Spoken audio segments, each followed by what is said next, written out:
Hi, and welcome to Creepy Crime Story, where the darkest truths aren't imagined. They're real.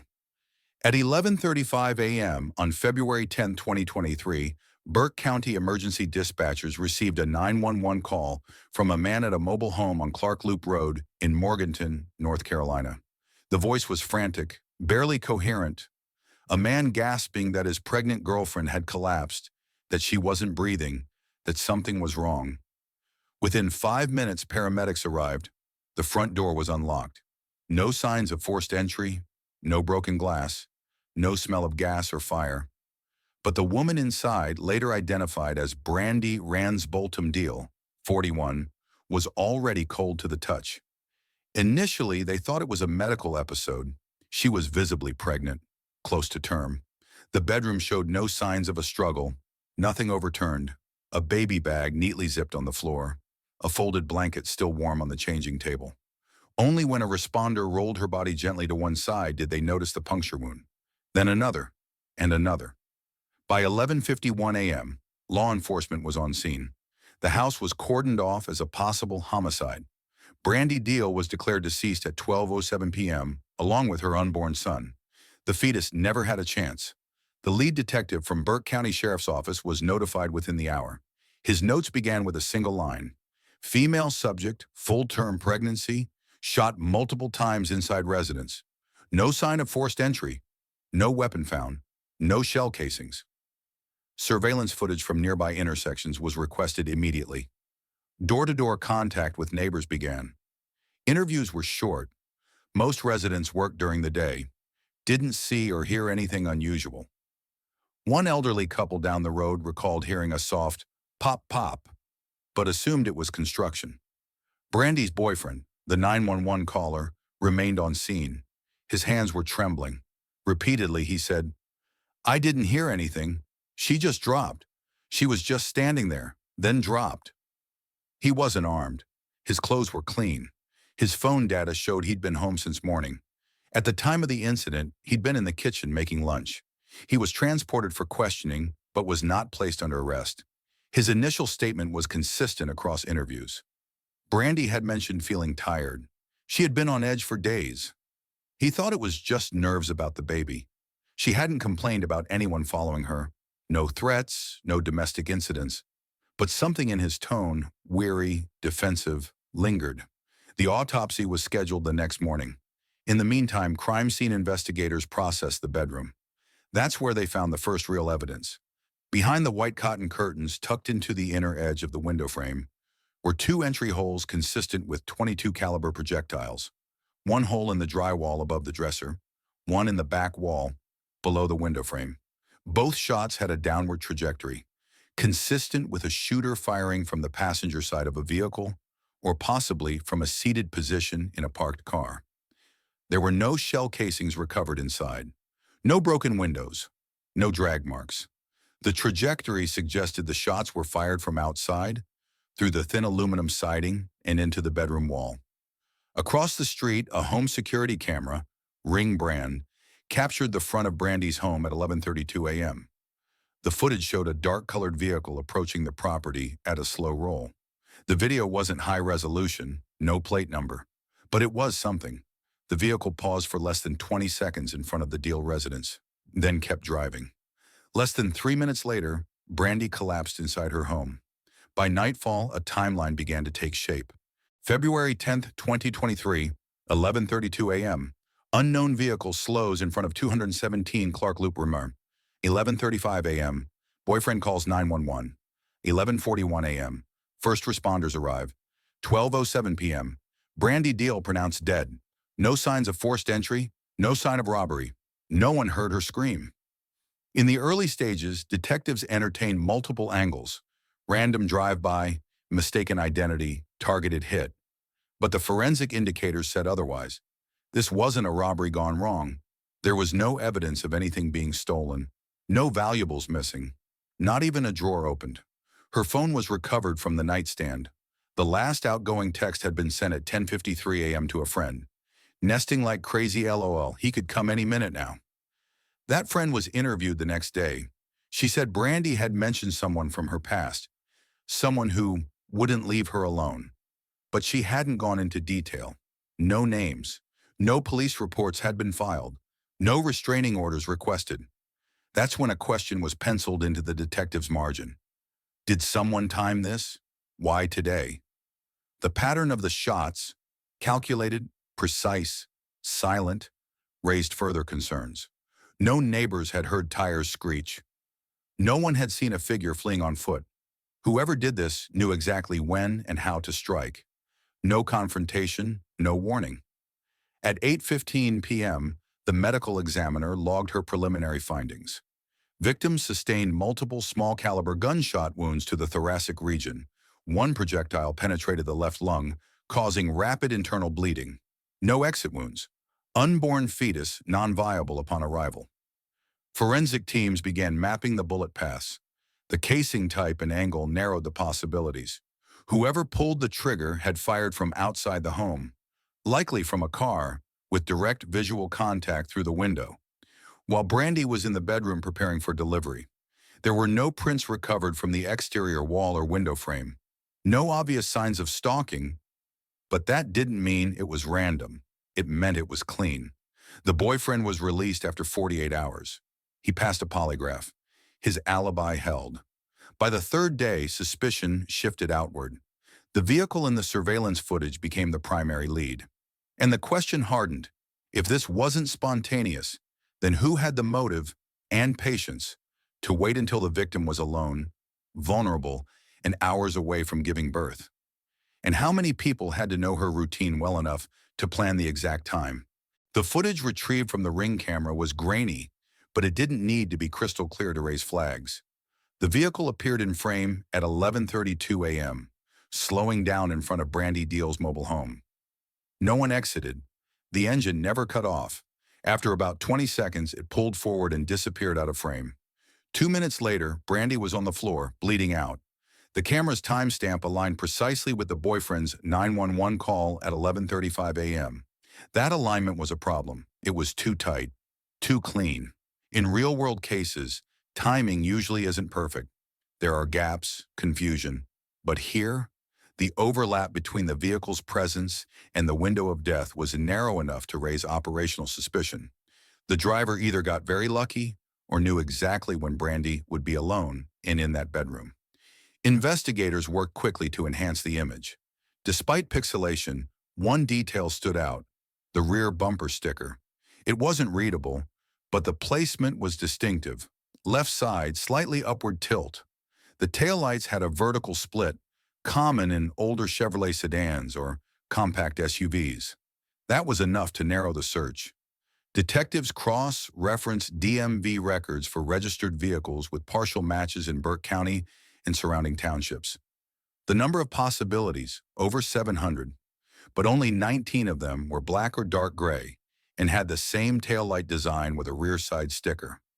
Then came the break. An officer from Valdez PD, reviewing patrol dash cam footage unrelated to the homicide, flagged a 2010 Chevrolet HHR that matched the Ring video almost exactly. The car had been pulled over for a minor plate light issue 4 weeks earlier, in January. The registered owner, Tammy Duckworth Boone, age 52, residing in Morganton.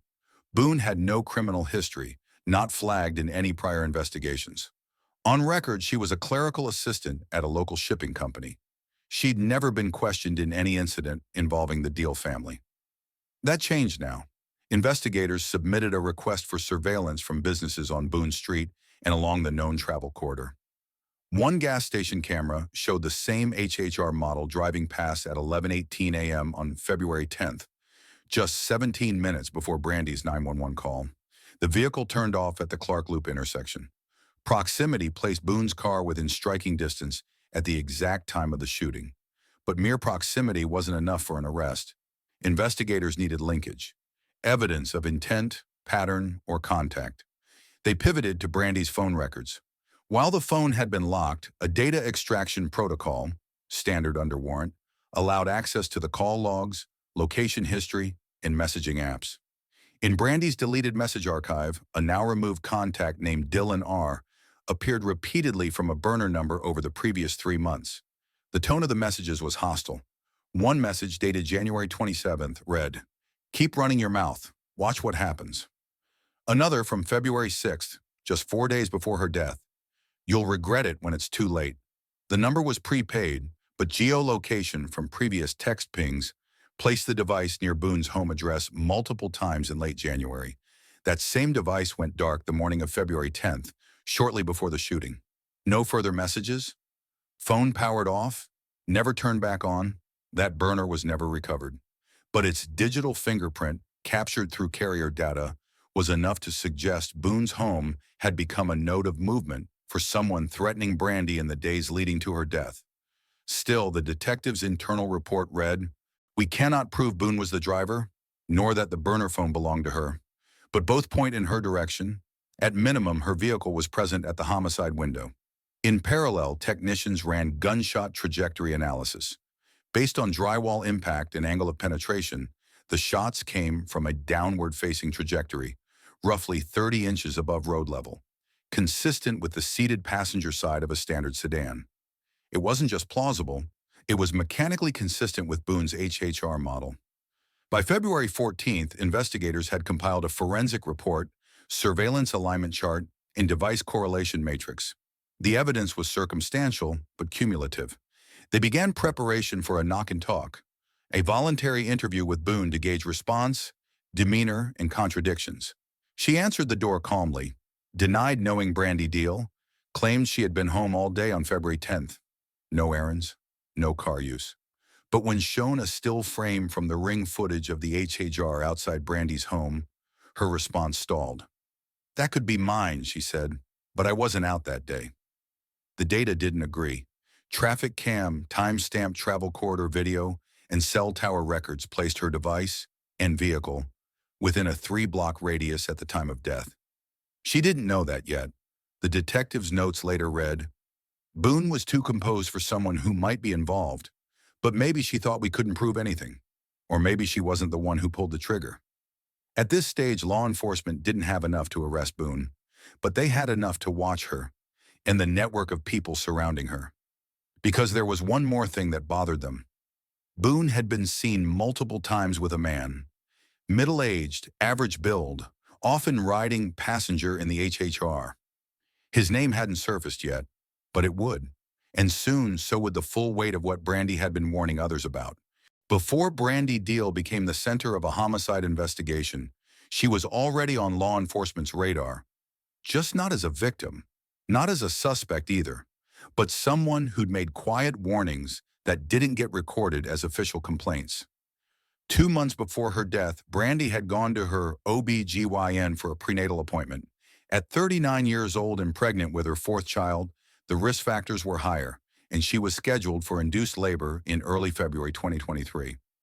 During that visit, her attending nurse noted in Brandy's file, "Patient exhibits anxiety, says she feels watched when home alone.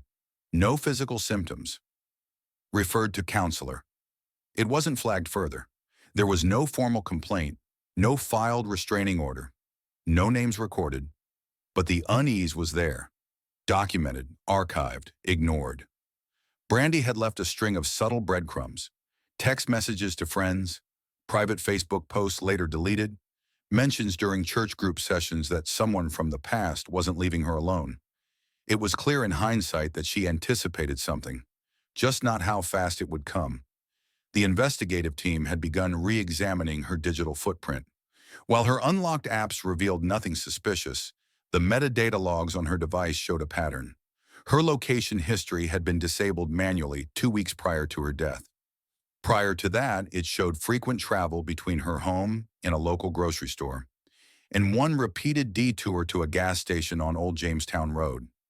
That station also appeared in surveillance data tied to the Chevrolet HHR, the same one seen near her home on the day she died. Detectives pulled footage from the convenience store's external cameras. On January 30th, 2023, Brandy was seen exiting her vehicle. Moments later, a second vehicle, matching Boone's HHR, entered the lot and parked 2 rows behind her. The driver didn't exit. After Brandy left, the vehicle trailed her out of the lot with a 6-second delay. There was no confrontation, no direct contact, but the alignment was undeniable. The lead detective wrote, "It wasn't stalking in the traditional sense. It was shadowing, subtle, deliberate proximity designed to intimidate without making noise. Parallel to this discovery, the team continued working the identity of the man seen riding passenger in Boone's vehicle. One civilian tip came in from a mechanic at a local shop. He claimed a guy named Dylan often brought the HHR in for basic work, tire rotation, light replacement, even though the car was registered to a woman. A quick scan of DMV service records confirmed the visits. They also revealed Boone and this man, identified as Dylan James Rogers, 32, had both signed service invoices under the same account profile. Legally, it wasn't enough to prove co-ownership or shared intent, but it tied them together with documented presence in the same vehicle multiple times in the months prior to the homicide. Background on Rogers showed minor infractions, trespassing, disorderly conduct, nothing violent, no active warrants. But in 2018, he'd been questioned, not charged, in a domestic harassment case in a neighboring county. The complainant had refused to testify. This added pressure to confirm physical evidence, not just patterns. Investigators requested a second forensic sweep of the crime scene's outer perimeter. This time, they expanded beyond the initial blast radius and searched the roadside grass for ballistic fragments or trace objects discarded by a shooter. On February 18th, nearly a week after the murder, a .22 caliber shell casing was located approximately 18 feet from the southeast corner of the property, half buried in dirt. It was oxidized, suggesting exposure to elements for a few days, but preliminary markings were clear enough to begin comparisons. The casing was sent to the state crime lab for microgroove analysis. Another layer came through the vehicle canvas. Investigators had already verified Boone's HHR was registered to her personal address, but they also obtained a parking ticket photo dated January 24th, where the HHR was sighted near Brandy Deal's neighborhood, on a street that Boone had no apparent reason to visit. In isolation, a parking citation doesn't confirm criminal activity, but when added to the timeline of shadowing, burner phone pings, surveillance overlaps, and refusal to disclose movements, it became part of a coordinated behavioral map. By the third week of February, the task force compiled a complete pre-incident timeline. It showed 5 overlapping data points between Boone's vehicle, Rogers' presence, and Brandy's recorded movements, none of which could be explained by coincidence. Meanwhile, Brandy's children were placed in the temporary custody of her sister. Her due date had passed. The baby was never named. In one of her final texts, Brandy had written to a friend, "It's strange. I've done this 3 times before and never been this scared. Something's just off." She was right. And while she couldn't say who it was or why, she knew she was being watched. She had been, carefully, methodically. The decisions made in the shadows had now claimed 2 lives, and the evidence was beginning to pull the curtain back. On February 20th, 2023, investigators executed a search warrant at Tammy Boone's residence. The warrant covered her vehicle, cell phone, home computer, and any storage media capable of holding communications, photos, or location data. The Chevrolet HHR was seized for forensic examination. The goal was specific: identify trace evidence of weapons transport, movement patterns, or coordinated activity involving the second suspect, Dylan Rogers. Inside Boone's home, officers recovered 2 smartphones, one active, one deactivated, and a laptop. The older device, an LG prepaid model, had been reset to factory settings 2 days after the homicide. It no longer contained user data. However, residual metadata indicated that the device had sent multiple texts to a now-defunct number, later confirmed as the same burner that had threatened Brandy Deal in January. In the vehicle, technicians documented minor trace indicators: smudged fingerprints on the inside passenger window, light fibers on the seat consistent with cotton maternity fabric, and the faint scent of discharged ammunition near the air vent. No firearm was found. No blood. But when the vehicle's onboard GPS was extracted, a single entry stood out: a navigation record to Clark Loop Road, time-stamped February 10th at 11:14 a.m. The GPS log, stored automatically by the system's internal flash memory, had not been manually cleared. It placed the HHR approximately 0.3 miles from Brandy's home, 7 minutes before the estimated time of the shooting. A separate forensic angle focused on cellular triangulation. Using tower data from Boone's carrier, investigators reconstructed her movement on the morning of February 10th. Signal handshake logs confirmed her device had connected to two towers en route to the victim's neighborhood. The patterns showed acceleration, deceleration, and a pause at a location matching the crime scene. Data gaps began precisely after 11:33 a.m., suggesting the phone was either turned off or placed in airplane mode immediately following the stop. This was not accidental behavior. Forensic imaging of Boone's active smartphone showed no photos, messages, or notes related to Brandy. However, image recovery software located two auto-deleted photos from early February, both screenshots of Brandy's public Facebook posts. These screenshots had been cropped and saved, then deleted. The existence of this material, though not criminal by itself, supported a theory of surveillance. Investigators also discovered a minor, overlooked clue from earlier. A fingerprint lifted from the passenger side window during initial vehicle processing matched Rogers. The lab report, received on February 23rd, confirmed it with 99.8% certainty. It was the first physical proof placing him inside Boone's vehicle around the time of the murder. The investigation continued tightening. Back at the scene, a re-examination of the home's outer perimeter soil led to the discovery of two fresh indentations on the side yard, spaced roughly car width apart. Measurements matched the HHR's tire base. Tread impressions weren't deep enough for full pattern analysis due to recent rain, but their presence reinforced the theory that the vehicle had been temporarily stationary outside Brandy's bedroom, likely long enough for shots to be fired. Brandy's family had since reviewed her personal journals, which had been boxed away in her closet. The final entry, dated February 7th, mentioned an unease with "that woman with the short red hair driving past again." Boone's hair color at the time of arrest was auburn. The description wasn't conclusive, but it aligned. In cases like this, intent often hides in the mundane: phone resets, deleted photos, brief stops, silent windows. But layered together, these acts form a pattern, not just poor choices, strategic silence, planning masked as coincidence. At this point, prosecutors were briefed with the full scope of evidence: coordinated movements, deleted records, forensic GPS logs, digital footprints, and one verified physical fingerprint. The case was no longer circumstantial. It was closing in on being prosecutable. By the last week of February 2023, the case had shifted from data reconstruction to confrontation. With digital evidence, physical placement, and forensic indicators now forming a tightly linked chain, the priority was no longer proving that Boone and Rogers were connected to the crime. It was proving who had pulled the trigger and why. Tammy Boone was brought in first, not under arrest, but for a formal interview under Miranda warning. Her tone was composed.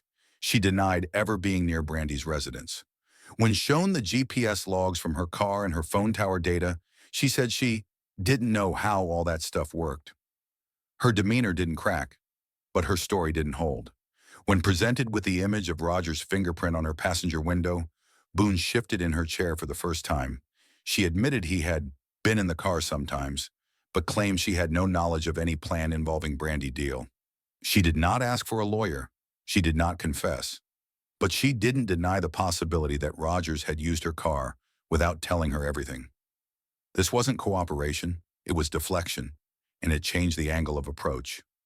Later that day, investigators executed a pickup order on Dylan James Rogers, who had been under quiet surveillance since Boone's vehicle was seized.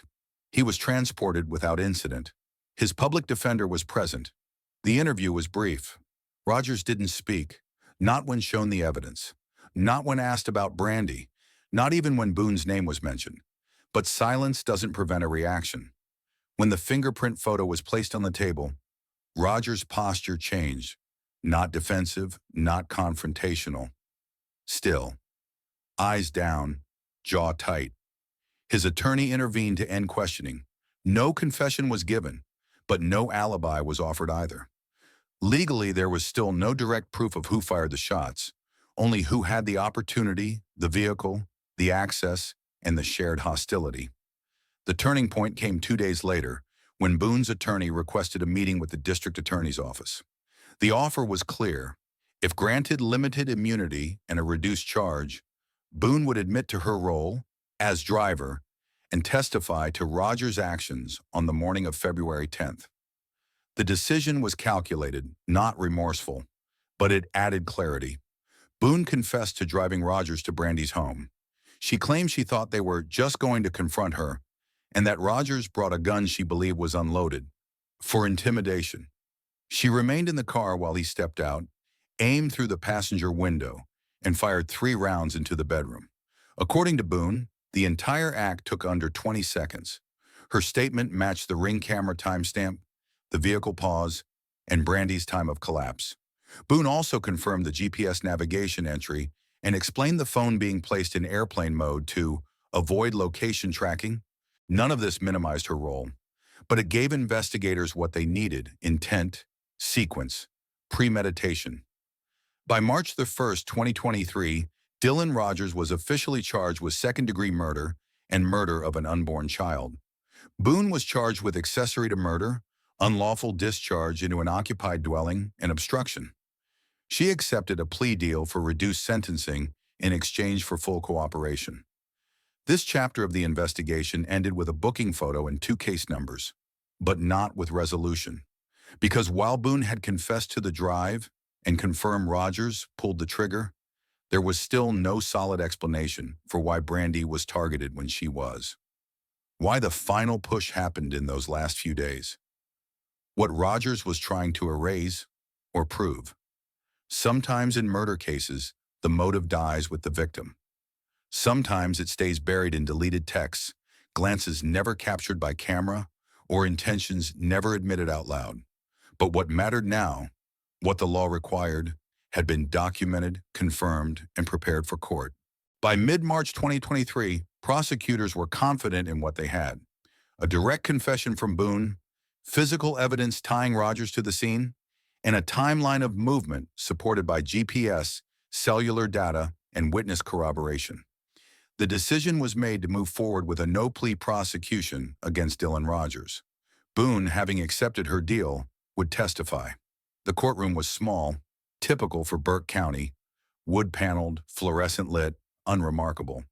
But what happened inside wouldn't be. Jury selection took 2 days. Neither the defense nor the prosecution challenged many jurors. The facts were dense. The narrative was linear.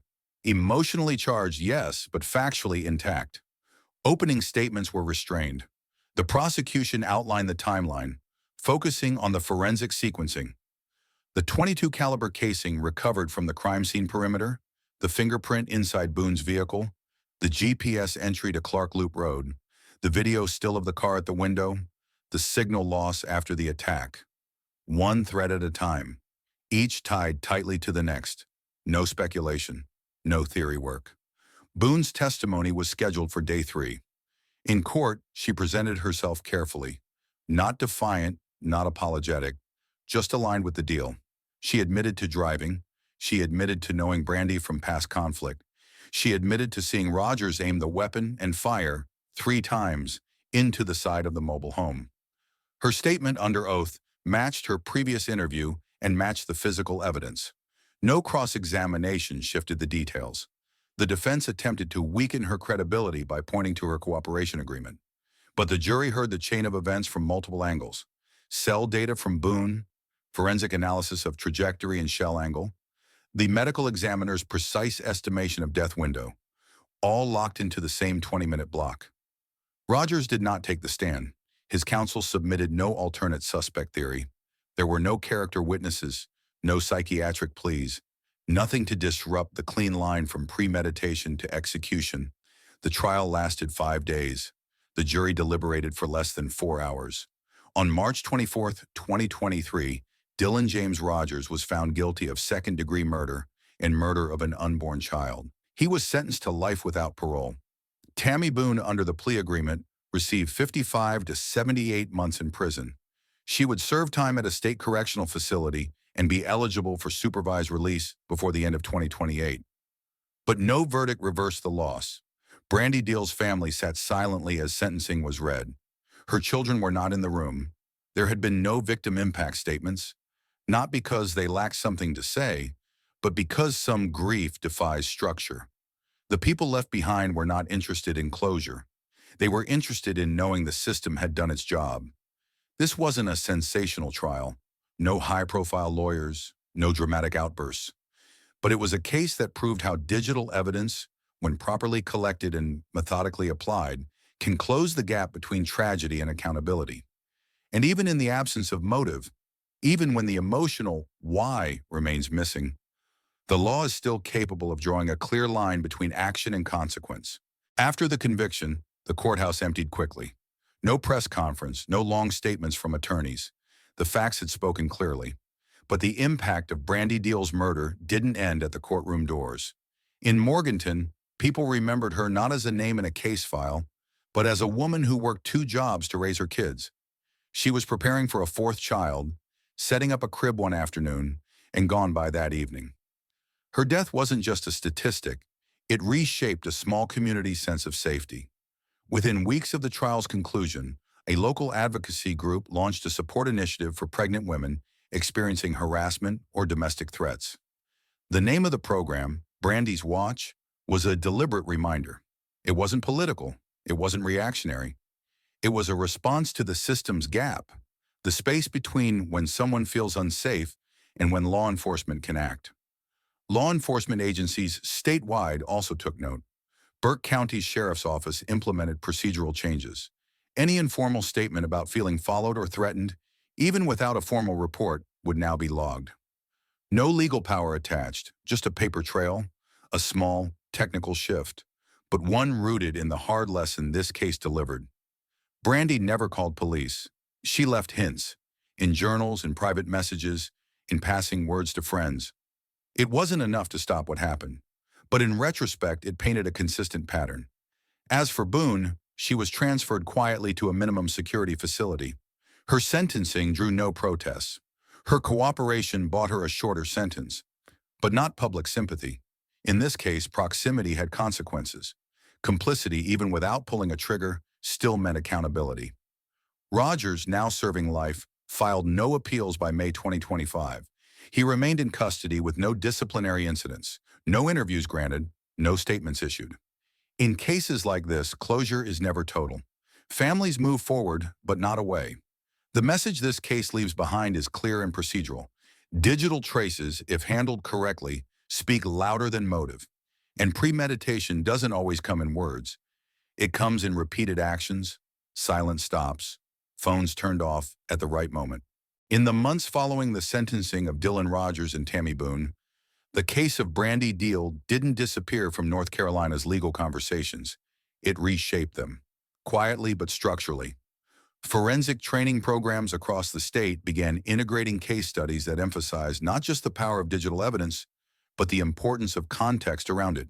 GPS logs, cellular data gaps, metadata trails, even behavioral screenshots. What had once been treated as passive information became, in this case, the most damning form of testimony. The lesson wasn't just about technology, it was about using it before the aftermath. Law enforcement agencies in several counties, including Burke, implemented a new directive. Anytime a person expresses fear for their safety, verbally, in writing, or through informal contact, it must be logged, even if no crime has yet occurred. No arrest, no assumption, just a file, an entry, something retrievable, because the absence of documentation nearly cost Brandy her voice entirely. In collaboration with victim support organizations, local prosecutors also developed a pilot outreach protocol for pregnant women involved in active or past disputes, a demographic shown statistically to be at higher risk of targeted violence. These weren't sweeping reforms, but they were measurable actions, not symbolic gestures. As for Brandy's children, relatives have kept their lives shielded from media exposure. What's known publicly is limited. They are living with extended family. Counseling services have been provided. No statements have been made on their behalf, and none are owed. Because for them, this isn't a case. It's what replaced the life they had. Inside the sheriff's office, the lead investigator on the Deal case wrote a report for internal training use. One line in particular stood out. Sometimes the absence of a call for help isn't silence, it's exhaustion. That sentence would later appear in a presentation at a national conference on criminal patterns and digital premeditation. Not as a slogan, but as a reminder. Not every danger is loud. Some are calculated, methodical, and wait until they're untraceable, unless someone is watching closely. By May 2025, no appeals had been filed. Rogers remained incarcerated without public statement. Boone had been transferred once due to facility restructuring, but continued serving the sentence she accepted. Their names no longer circulated in media, but Brandy's did, especially in spaces trying to close the systemic cracks she fell through. There was no plaque placed, no memorial service broadcast. But Brandy's story has been retold dozens of times, not on TV, but in training classrooms, legal seminars, and agency debriefs. Not as a headline, but as a case file that mattered. The digital age does not prevent violence, but it does leave trails. And this case proved that when those trails are followed with precision, when data is allowed to speak without delay or presumption, truth can still be recovered, even if not all of it. No one will ever fully answer why Brandy's name ended up on Rogers' list. There was no manifesto, no confession of hate, just action, just silence before and silence after. But from that silence, enough patterns emerged to expose motive's absence as a form of motive itself. Brandy Deal was not a public figure. She was not known outside her community. She didn't want to be. But in dying, she became a reason for better documentation, earlier response, and clearer policy around proximity-based threats. The law may not prevent impulse, but in this case, it responded to calculation, and that too is justice. What happened to Brandy Deal wasn't just about a crime, it was about every missed moment when someone says they feel unsafe, and no one writes it down. If you've ever ignored your instincts or hesitated to speak up, let this be your reminder. Your voice matters even before something happens. As someone who's walked you through this story, I hope it leaves you with more than shock. I hope it leaves you with awareness. So what do you think? Could earlier documentation have changed Brandy's outcome? Or is the system still reactive, not preventive? Let's talk about it in the comments. If this video moved you or made you think, leave a comment. Tell me what stood out to you, or even just where you're watching from. And if you didn't like the video, I'd still love to know why. If you're still here, don't forget to subscribe to the channel so you won't miss the next story. Because these aren't just cases, these are people.